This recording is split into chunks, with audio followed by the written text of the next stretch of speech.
नमस्कार दोस्तों, आप देख रहे हैं आरसी न्यूज। आज हम बात करेंगे अभी की बड़ी खबर एवं मुख्य समाचार के बारे में, जो कि विभिन्न समाचार पत्रों पर छाई हुई है और आपके लिए अति महत्वपूर्ण है।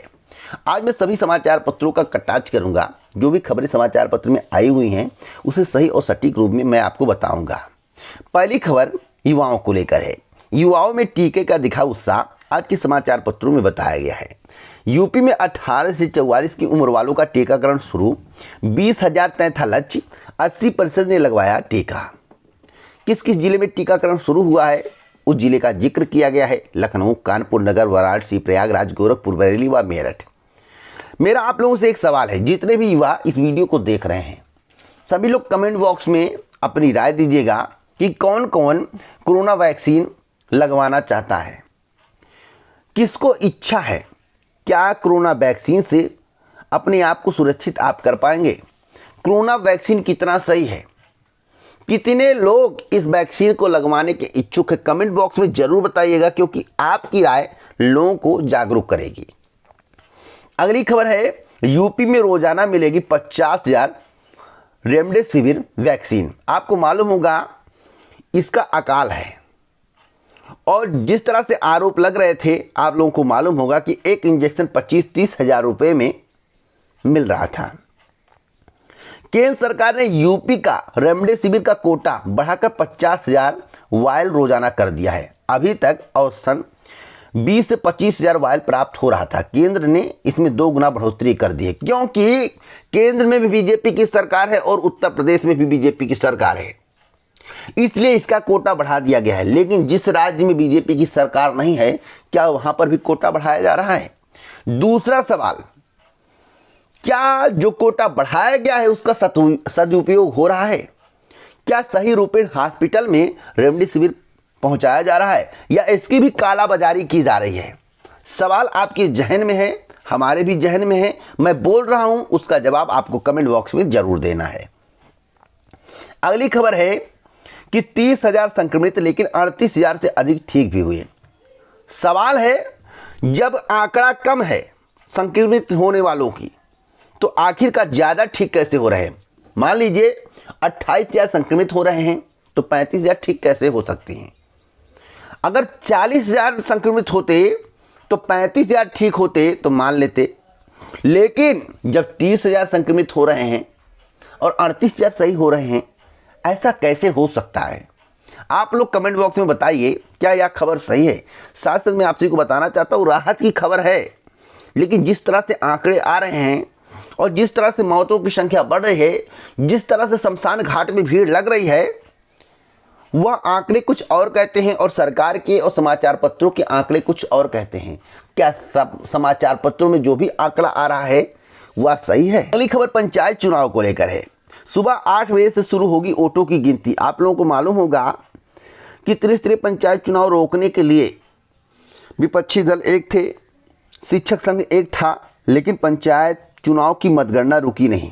और मैं आप सभी को बता दूं, सुप्रीम कोर्ट ने आदेश दिया है, और सुप्रीम कोर्ट ने यहां तक कहा है, क्या 1 सप्ताह के लिए अगर मतगणना को रोक दिया जाए तो कोरोना पर इसका अच्छा प्रभाव होगा, यानी कि कोरोना संक्रमित मरीजों की संख्या जो है वह घट जाएगी। क्या कोरोना समाप्त हो जाएगा? अगर ऐसा नहीं होता है तो मतगणना निर्धारित तिथि पर होगी। तो भैया मतगणना निर्धारित तिथि पर होगी, आज होगी, 8 बजे से स्टार्ट होगी। अगली खबर है कि संक्रमण श्रृंखला तोड़ने के लिए कुछ सप्ताह का लॉकडाउन जरूरी। ऐसा किसका कहना है? अमेरिका के शीर्ष महामारी विशेषज्ञ डॉक्टर एंथनी फांसी ने कोरोना संक्रमण फैलने से रोकने के लिए भारत में तत्काल कुछ सप्ताह का लॉकडाउन लगाने की सलाह दी है, और यही सलाह हाई कोर्ट ने भी दिया था उत्तर प्रदेश सरकार को। लेकिन मैं आप सभी को बता देना चाहता हूं, जो स्पष्ट जानकारी है कि केंद्र सरकार अब की बार लॉकडाउन नहीं लगाएगी। अब की बार केंद्र सरकार ने सारा दारोमदार राज्य पर छोड़ दिया है। राज्य अपने स्तर पर लॉकडाउन लगा सकता है।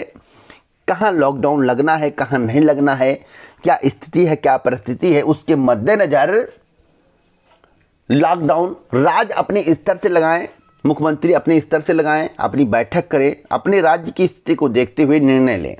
अब की बार मोदी जी 8 बजे या 12 बजे आकर नहीं कहेंगे कि 24 दिनों का लॉकडाउन, 21 दिनों का लॉकडाउन, 14 दिनों का लॉकडाउन, ऐसा कुछ नहीं कहने वाले हैं। क्योंकि मोदी जी भली भांति जानते हैं कि उन्होंने घंटी बजवाया, उन्होंने ताली, उन्होंने थाली, उन्होंने टार्च जलवाया, उसका कुछ भी असर नहीं हुआ। अगर अब की बार इन्होंने लॉकडाउन किया तो मोदी जी का भंडार हो जाएगा। क्योंकि अब की बार जो 2024 का इलेक्शन होने वाला है, 2022 का इलेक्शन होने वाला है, वह बहुत ही अहम है। तो मोदी जी को इलेक्शन अहम है, आम जनता अहम कितनी है मोदी जी खुद बताते हैं मन की बात में, तो मुझे बताने की आवश्यकता नहीं है।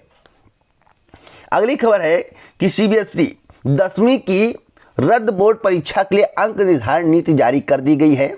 आपको बता दें कि कोरोना के चलते सीबीएसई बोर्ड की 10वीं बोर्ड परीक्षा रद्द कर दी गई थी, इसलिए अब 10वीं बोर्ड परीक्षा का रिजल्ट तैयार करने के लिए मूल्यांकन नीति तैयार की है। रिजल्ट तैयार करने की जिम्मेदारी स्कूल को दी गई है। हालांकि बोर्ड जब रिजल्ट जारी करेगा तो उसमें स्कूल के पिछले 3 साल परफॉर्मेंस को भी शामिल करेगा। सभी विषयों का रिजल्ट 100 के अंक के आधार पर निर्धारित किया जाएगा। तो आप 3 साल में कितना अच्छा प्रदर्शन किए हैं, उसी के आधार पर आपको नंबर दिया जाएगा। अगली खबर है कि ऑनलाइन क्लास पर रोक का आदेश जारी। कोरोना महामारी को देखते हुए प्रदेश के सभी माध्यमिक विद्यालयों में 15 मई और पहली से 8वीं तक के प्रसिद्ध विद्यालयों के साथ दूसरे बोर्ड से मान्यता प्राप्त विद्यालयों, कस्तूरबा गांधी विद्यालयों में 20 मई तक ऑनलाइन कक्षाओं पर रोक लगा दी गई है। तो यह प्रदेश सरकार का निर्णय है, इसके लिए निर्देश भी जारी कर दिए गए हैं। अगली खबर है कि फोन नंबर के लिए अटकी 712 प्रवक्ताओं की नियुक्ति। शासन ने यूपीपीएससी को पत्र लिखकर मांगे चयनितों के मोबाइल नंबर।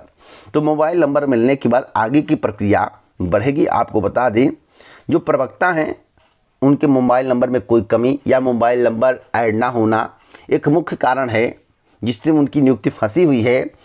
शासन ने यूपीपीएससी को पत्र लिखकर मांगे हैं चयनितों के मोबाइल नंबर। मोबाइल नंबर मिलने के बाद नियुक्ति की प्रक्रिया शुरू कर दी जाएगी। अगली खबर है कि टीजीटी प्रवक्ता आवेदन की 10 मई तक बढ़ा दी गई है। मैं आपसे को बताना चाहता हूं, परीक्षा तिथि के संबंध में बहुत से प्रतियोगी छात्र हैं जो जानकारी मांगते रहते हैं और मेरे द्वारा समय समय पर जानकारी दी जाती है। इसके पहले भी मेरे द्वारा आपको बताया गया है और मेरे द्वारा आपको बताया गया है कि कोई भी परीक्षा 20 जून तक नहीं आयोजित की जाएगी। इसको आप नोट कर लीजिए, आज से नहीं, मैं लगभग 4 सप्ताह से बता रहा हूँ। तो 20 जून के पहले जितनी परीक्षाएँ उसे स्थगित किया जाएगा, आज किया जाए या 25 मई तक किया जाए, ठीक है। तो 25 मई तक आपको सूचना मिल जाएगी कि 20 जून तक होने वाली परीक्षाओं को स्थगित कर दिया गया है। जो भी परीक्षाएं स्टार्ट होंगी जुलाई से होंगी और टीजीटी पीजीटी की परीक्षा जुलाई के अंत या अगस्त माह में स्टार्ट होगी। अगस्त माह से पहले स्टार्ट होने की संभावनाएं बहुत कम है।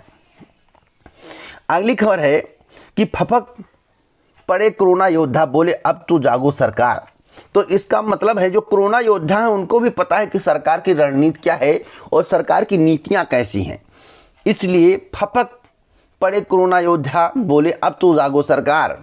जो लोग कहते हैं कि 60 साल में सब कुछ बर्बाद कर दिया कांग्रेस ने, रेलवे किसकी देन है, हॉस्पिटल किसकी देन है, हवाई जहाज किसकी देन है, मोबाइल किसकी देन है, सड़क किसकी देन है, बस किसकी देन है, अगर मैं बात करूं तो आप लोग उसका जवाब नहीं दे पाएंगे।